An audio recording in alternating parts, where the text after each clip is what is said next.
ಹೇಗ್ ಮಾಡ್ತೀನಿ ನೋಡ್ತಾ ಇರಿ ಅಂತ ಖಡಕ್ ಮಾತನಾಡಿದ್ದಾರೆ ಯತ್ನಾಳ್. ಬರುವ ದಿನಗಳಲ್ಲಿ ಅವ್ರನ್ನ ಪ್ರಧಾನಿಯಾಗಿ ನೋಡಬೇಕು ಅಂತ ಹಿಂದೂಗಳು ಅಲ್ಪಸಂಖ್ಯಾತರಾಗುವಂತ ಆತಂಕ ಇದೆ.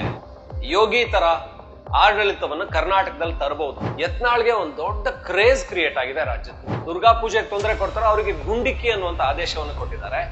ಆ ಆದೇಶ ಕರ್ನಾಟಕದಲ್ಲಿ ಬರಬೇಕು. ಸೊ ಈ ಆದೇಶ ನಾನ್ ಕೊಡ್ತೀನಿ, ಹಾಗಾಗಿ ನನ್ನನ್ನು ಮುಖ್ಯಮಂತ್ರಿ ಮಾಡಿ 2028ಕ್ಕೆ. ಇವತ್ತು ಆಯುಧ ಪೂಜೆ. ಆಯುಧ ಪೂಜೆಯ ದಿನ ಒಂಥರ ರಾಜಕೀಯದ ಫೈರಿಂಗ್ ಸ್ಟಾರ್ ಅಂತ ಹೇಳಬಹುದು. ಯತ್ನಾಳ್ ಅವರು ಆಯುಧದ ಬಗ್ಗೆ ಮಾತಾಡಿದ್ದಾರೆ. ಕರ್ನಾಟಕದಲ್ಲೂ ಆಯುಧ ಪೂಜೆ ಅಸಲಿಗೆ ಆಗಬೇಕು. ಆಯುಧ ಪೂಜೆ ಸಿದ್ದರಾಮಯ್ಯನವರ ಸರ್ಕಾರ ಇದ್ರೆ ಆಗೋಕ್ ಸಾಧ್ಯ ಇಲ್ಲ. ಇವರೆಲ್ಲ ಆಯುಧಗಳನ್ನೇನಿದ್ರು ಪ್ರಯೋಗಿಸೋದು ಹಿಂದೂ ಸಮುದಾಯದವ್ರ ಮೇಲಷ್ಟೇ.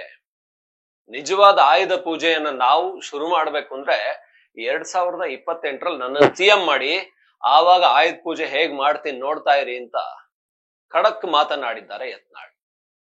ಇದ್ರ ಜೊತೆಗೆ ನಾವಿಲ್ಲೊಂದು ಬಹಳ ಮುಖ್ಯ ವಿಚಾರ ನಾನು ನಿಮ್ಗೆ ಹೇಳ್ತೀನಿ. ಅಸ್ಸಾಂನ ಸಿಎಂ ಹಿಮಂತ್ ಬಿಸ್ವಾ ಶರ್ಮಾ ಈಗ ಒಂದು ಆದೇಶವನ್ನ ಮಾಡಿದ್ದಾರೆ.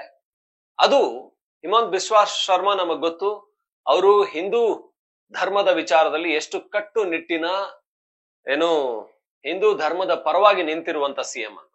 ಬರುವ ದಿನಗಳಲ್ಲಿ ಅವ್ರನ್ನ ಪ್ರಧಾನಿಯಾಗಿ ನೋಡಬೇಕು ಅಂತ ಕೂಡ ಅಂದ್ರೆ ಈ ಹಿಂದುತ್ವ ಪರ ಇರುವಂತವ್ರು RSS ನವರು ಹೇಳ್ತಾರೆ.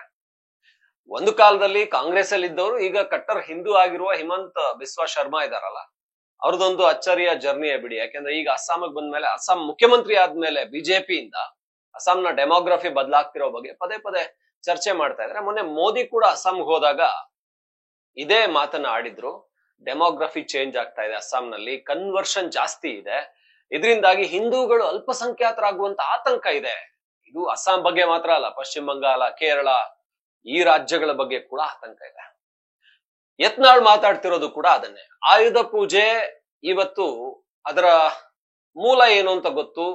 ಯಾವಾಗ ಮಹಾಭಾರತದಲ್ಲಿ ಪಾಂಡವರು ವನವಾಸವನ್ನ ಮುಗಿಸಿ ಬರುವಾಗ ತಾವೇನು ಆಯುಧಗಳನ್ನ ಅಲ್ಲಿಯವರೆಗೂ ಕೂಡ ಯಾರಿಗೂ ಗೊತ್ತಾಗದ ಹಾಗೆ ಬಚ್ಚಿಟ್ಟಿದ್ರು, ಅಲ್ಲಿ ಹೋಗಿ ಆ ಆಯುಧಗಳನ್ನ ತೆಗೆದುಕೊಂಡು ಮತ್ತೆ ಕ್ಷತ್ರಿಯರಾಗಿ ತಾವು ಹೇಗೆ ರಾಜ್ಯವನ್ನ ಪಡ್ಕೊಳ್ಳೋದಿಕ್ಕೆ ದುರ್ಯೋಧನನ ಹತ್ರ ಹೋಗಿ ರಾಜ್ಯವನ್ನ ಕೇಳ್ತಾರೆ, ಕನಿಷ್ಠ 5 ಗ್ರಾಮಗಳನ್ನು ಕೊಡು ಅಂತ ಹೇಳ್ತಾರೆ.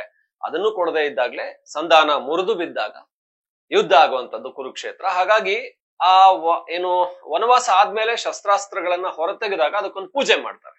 ಸೊ ಆ ದಿನ ಈ ಆಯುಧ ಪೂಜೆ ಅಂತ ಹಿನ್ನೆಲೆ ಹೇಳುತ್ತೆ ಆಯುಧ ಪೂಜೆ ಅಂತ. ಕರ್ನಾಟಕದಲ್ಲಿ ಕೂಡ ಆಯುಧ ಪೂಜೆ ಆಗಬೇಕು.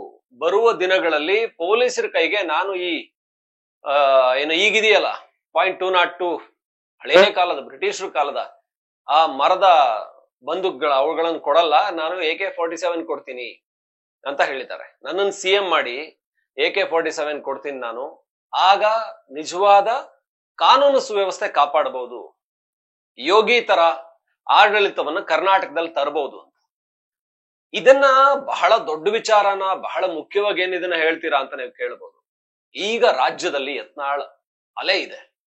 ಮದ್ದೂರಿನಲ್ಲಿ ಆದಂತ ಗಣೇಶೋತ್ಸವ, ಅದರ ಮೇಲೆ ಕಲ್ಲು ತೂರಿದ ನಂತರ ಬಿಜೆಪಿಯ ನಾಯಕರಿಗೆ ಸಿಗದಿದ್ದಂತಹ ಒಂದು ಸ್ವಾಗತ ಅಲ್ಲಿ ಬೈಕ್ ರ್ಯಾಲಿ ಮುಖಾಂತರ ಯತ್ನಾಳ್ ಅವ್ರಿಗೆ ಸಿಕ್ತು. ಕರ್ನಾಟಕದಲ್ಲಿ ಹಿಂದುತ್ವದ ಅಲೆ ರಾಜ್ಯಾದ್ಯಂತ ಹೇಳ್ತಾ ಇದೆಯಾ ಅನ್ನುವಂಥದ್ದು. ಯಾಕಂದ್ರೆ ಯತ್ನಾಳ್ ಎಲ್ಲಿ ಹೋದ್ರೂ ಕೂಡ ಯತ್ನಾಳ್ ಅವ್ರಿಗೆ ಒಂದು ದೊಡ್ಡ ಜನ ಬೆಂಬಲ ವ್ಯಕ್ತ ಆಗ್ತಾ ಇದೆ. ಪ್ರತಿ ಕ್ಷೇತ್ರದಲ್ಲೂ ಕೂಡ ಹಿಂದುತ್ವದ ಜಾಗೃತಿ ಶುರುವಾಗಿದೆಯಾ? ಇದು ಪ್ರಶ್ನೆಗಳನ್ನ ಮೂಡಿಸ್ತಾ ಇರುವಂತದ್ದು. ಇದಕ್ಕೆ ಮುಖ್ಯ ಕಾರಣ ಬಿಜೆಪಿ ಹಿಂದುತ್ವದ ಸಿದ್ಧಾಂತದ ನಾಯಕರನ್ನ ಮುಂಚೂಣಿಗೆ ತರದೇ ಇರುವಂತದ್ದು, ಅವರಿಗೆ ರಾಜ್ಯಾಧ್ಯಕ್ಷ, ಅವರಿಗೆ ವಿಧಾನಸಭೆಯಲ್ಲಿ ವಿರೋಧ ಪಕ್ಷದ ನಾಯಕ ಹುದ್ದೆಯನ್ನು ಕೊಡದೇ ಇರುವಂತದ್ದು. ಅಶೋಕ್ ಎಲ್ಲೂ ಕೂಡ ಕಟ್ಟರ್ ಹಿಂದುತ್ವದ ಆ ಒಂದು ಮನಸ್ಥಿತಿಯನ್ನ ಇಟ್ಕೊಂಡು ಬಂದವರಾಗಿರ್ಲಿಲ್ಲ. ಈಗ ಅವರು ಅದು ಹೈಕಮಾಂಡ್ ಹೇಳಿದ್ರು ಅಥವಾ ಪರಿಸ್ಥಿತಿಯನ್ನ ಅರ್ಥ ಮಾಡ್ಕೊಂಡು ಅವರೇ ಮಾತಾಡ್ತಾ ಇದಾರೋ ಗೊತ್ತಿಲ್ಲ, ಈಗ ಕಟ್ಟರ್ ಹಿಂದುತ್ವದ ನಾಯಕರ ತರ ಮಾತಾಡ್ತಾ ಇದ್ದಾರೆ. ಅದಕ್ಕೆ ಕಾರಣ ಕೂಡ ಈ ಕಡೆ ಯತ್ನಾಳ್ ಅನ್ನೋ ಕೂಗಿರೋದು. ಹಾಗಾಗಿ ಯತ್ನಾಳ್ಗೆ ಒಂದ್ ದೊಡ್ಡ ಕ್ರೇಜ್ ಕ್ರಿಯೇಟ್ ಆಗಿದೆ ರಾಜ್ಯದಲ್ಲಿ. ಅದು ಯತ್ನಾಳ್ಗೆ ಕೂಡ ಗೊತ್ತಾಗಿದೆ, ಇದನ್ನ ಎನ್ಕ್ಯಾಶ್ ಮಾಡ್ಕೋಬೇಕು ಅಂತ. ಹಾಗಾಗಿನೇ ಯತ್ನಾಳ್ ಹೇಳ್ತಾ ಇದ್ದಾರೆ, ಹಿಮಂತ್ ಬಿಸ್ವಾ ಶರ್ಮಾ ನಾನ್ ನಿಮ್ಗೆ ಹೇಳಿದೆ ಒಂದು ಆದೇಶವನ್ನು ಮಾಡಿದ್ದಾರೆ ಅಂತ ಯತ್ನಾಳ್ ಹೇಳಿದ್ದಾರೆ. ಅದು ದುರ್ಗಾ ಪೂಜೆ ಏನ್ ನಡೆಯುತ್ತೆ ಈ ನಾರ್ತ್ ಈಸ್ಟ್ ಭಾಗದಲ್ಲಿ, ನಮ್ಮ ಏನು ಈ ಪಶ್ಚಿಮ ಬಂಗಾಳ, ಬಿಹಾರ್, ಅದರ ಆಚೆಗಿನ ರಾಜ್ಯಗಳೇನಿದಾವಲ್ಲ, ಮಿಜೋರಾಂ, ಮೇಘಾಲಯ, ಅಸ್ಸಾಂ, ಅರುಣಾಚಲ್ ಪ್ರದೇಶ್, ಇಲ್ಲೆಲ್ಲ ಪಶ್ಚಿಮ ಬಂಗಾಳದಲ್ಲಂತೂ ಕಳೆದ ಬಾರಿ ದುರ್ಗಾ ಪೂಜೆಯನ್ನು ನೋಡಿದಾಗ ದುರ್ಗಾ ಪೂಜಾ ಪೆಂಡಾಲ್ಗಳನ್ನೆಲ್ಲ ಹೆಂಗ್ ಒಡೆದು ಹಾಕಿದ್ರು. ಆ ಆಕ್ರೋಶ ಇಟ್ಕೊಂಡೇನೆ ಬಿಜೆಪಿ ಮುಂದಿನ ಚುನಾವಣೆಯಲ್ಲಿ ಮತ್ತೆ ನಾವು ಅಧಿಕಾರಕ್ಕೆ ಬರಲೇಬೇಕು, ಡೆಮೋಗ್ರಫಿ ಚೇಂಜ್ ಆಗ್ತಿರುವಂತ ಪಶ್ಚಿಮ ಬಂಗಾಳದಲ್ಲಿ ಮುಸ್ಲಿಂ ಓಲೈಕೆ ಮಾಡ್ತಾ ಇರುವಂತ ಮಮತಾ ಬ್ಯಾನರ್ಜಿ ಅವರ TMC ಯನ್ನ ಕೆಳಗಿಳಿಸಿ ನಾವು ಅಧಿಕಾರಕ್ಕೆ ಬರಬೇಕು ಅಂತ ಹೇಳಿ ಪ್ರಯತ್ನ ಮಾಡ್ತಾ ಇದೆ. ಯಾಕೆಂದ್ರೆ ಅಲ್ಲಿನ ಹಿಂದೂಗಳ ಮೇಲೆ ಆಗ್ತಾ ಇರುವಂತ ದಬ್ಬಾಳಿಕೆ, ದೌರ್ಜನ್ಯ ಅದು ಪಕ್ಕದ ಬಾಂಗ್ಲಾದೇಶದಲ್ಲಿ ಕೂಡ ಕಾಣಿಸ್ತಾ ಇದೆ. ಅಂದ್ರೆ ಎರಡು ಅಕ್ಕಪಕ್ಕದ ಏನು ಪ್ರದೇಶಗಳಾಗಿರೋದ್ರಿಂದ ಅಲ್ಲಿ ಹಿಂದೂಗಳ ಮೇಲೆ ದುರ್ಗಾ ಪೂಜೆ ಮೇಲೆ ದೌರ್ಜನ್ಯ ಆಗೋದು ಸಾಮಾನ್ಯ. ಅಂದ್ರೆ ಬಾಂಗ್ಲಾದೇಶದ ಪರಿಸ್ಥಿತಿ ಹೇಗಿದೆ ಅನ್ನೋದು ಗೊತ್ತು. ಆದ್ರೆ ಪಶ್ಚಿಮ ಬಂಗಾಳದಲ್ಲಿ, ನಮ್ಮ ದೇಶದ ಒಂದು ರಾಜ್ಯದಲ್ಲಿ ಈ ರೀತಿ ಆಗ್ತಾ ಇದೆ, ಅದನ್ನ ನಾವು ಯಾವತ್ತೂ ಕೂಡ ಸಹಿಸೋಕ್ ಸಾಧ್ಯ ಇಲ್ಲ ಅಂತ ಬಿಜೆಪಿ ಅವರು ಹೇಳ್ತಾ ಇದ್ದಾರೆ. ಹಾಗಾಗಿನೇ ಕಳೆದ ಬಾರಿನೇ ಬಿಜೆಪಿ ಒಂದ್ ದೊಡ್ಡ ಮಟ್ಟಿಗೆ ಅಲೆ ಸೃಷ್ಟಿ ಮಾಡಿ ಅಧಿಕಾರಕ್ಕೆ ಬರ್ತೀವಿ ಅನ್ಕೊಂಡಿದ್ರು, ಅದಾಗ್ಲಿಲ್ಲ. ಈ ಬಾರಿ ಖಂಡಿತ ಬರ್ತೀವಿ ಅಂತ ಅಮಿತ್ ಶಾ ಗರ್ಜಿಸಿದ್ದಾರೆ. ದುರ್ಗಾ ಪೂಜೆ ಮೇಲೆ, ಪೆಂಡಾಲ್ಗಳ ಮೇಲೆ ದಾಳಿ ಆಗುತ್ತೆ ಎಲ್ಲಿ ಅಂದ್ರೆ ಮುಸ್ಲಿಂ ಜನಸಂಖ್ಯೆ ಎಲ್ಲಿ ಜಾಸ್ತಿ ಆಗ್ತಾ ಹೋಗುತ್ತೋ ಅಲ್ಲಿ. ಅಸ್ಸಾಂನಲ್ಲಿ ಜಾಸ್ತಿ ಆಗ್ತಾ ಇದೆ, ಪಶ್ಚಿಮ ಬಂಗಾಳದಲ್ಲಿ ಜಾಸ್ತಿ ಆಗ್ತಾ ಇದೆ, ಕೇರಳದಲ್ಲಂತೂ ಆ ಒಂದು ಕಲ್ಚರ್ ಮೊದಲಿಂದನೂ ಕಮ್ಯುನಿಸ್ಟ್ ಪಾರ್ಟಿಗಳಿರೋದ್ರಿಂದ ಅವ್ರು ಅದಕ್ಕೆ ಅವಕಾಶ ಮಾಡಿಕೊಟ್ಟಿದ್ದಾರೆ ಅನ್ನೋದು ಕಾಣಿಸ್ತಾ ಇದೆ. ಹಾಗಾಗಿ ಹಿಮಂತ್ ಬಿಸ್ವಾ ಶರ್ಮಾ, ಅಸ್ಸಾಂ ಮುಖ್ಯಮಂತ್ರಿ, ಎಲ್ಲೆಲ್ಲಿ ದುರ್ಗಾ ಪೂಜೆ ಮೇಲೆ ಏನಾದ್ರೂ ದಾಳಿ ಆದ್ರೆ, ಅವ್ರಿಗೇನಾದ್ರೂ ತೊಂದರೆ ಕೊಟ್ರೆ ಶೂಟ್ ಅಂಡ್ ಸೈಟ್ ಆರ್ಡರ್ ಕೊಟ್ಟಿದ್ದಾರೆ. ಅಂದ್ರೆ ಕಂಡಲ್ಲಿ ಗುಂಡು. ಅವರಿಗೆ ಅಲ್ಲಿ ಯಾರು ದುರ್ಗಾ ಪೂಜೆಗೆ ತೊಂದರೆ ಕೊಡ್ತಾರೋ ಅವರಿಗೆ ಗುಂಡಿಕ್ಕಿ ಅನ್ನುವಂತ ಆದೇಶವನ್ನು ಕೊಟ್ಟಿದ್ದಾರೆ. ಆ ಆದೇಶ ಕರ್ನಾಟಕದಲ್ಲಿ ಬರಬೇಕು. ಕರ್ನಾಟಕದಲ್ಲಿ ಯಾವ ಆದೇಶ ಅಂದ್ರೆ, ಗಣೇಶ ಪೆಂಡಾಲ್ ಮೇಲೆ, ಗಣೇಶ ವಿಸರ್ಜನಾ ಮೆರವಣಿಗೆ ಮೇಲೆ ಯಾರು ಕಲ್ ತೂರ್ತಾರೋ ಅವರ ಮನೆಯನ್ನಲ್ಲೇ ಒಡೆದಾಕಿ JCB ತಗೊಂಬನ್ನಿ ಹಿಂದ್ಗಡೆಯಿಂದ. ಸೊ ಈ ಆದೇಶ ನಾನ್ ಕೊಡ್ತೀನಿ. ಎಲ್ಲಿ ಬಹುಸಂಖ್ಯಾತ ಹಿಂದೂಗಳ ಮೇಲೆ ದಾಳಿ ಆಗುತ್ತೋ ಅದನ್ನ ತಡೆಯೋದೆ ನನ್ನ ಉದ್ದೇಶ. ನಾನು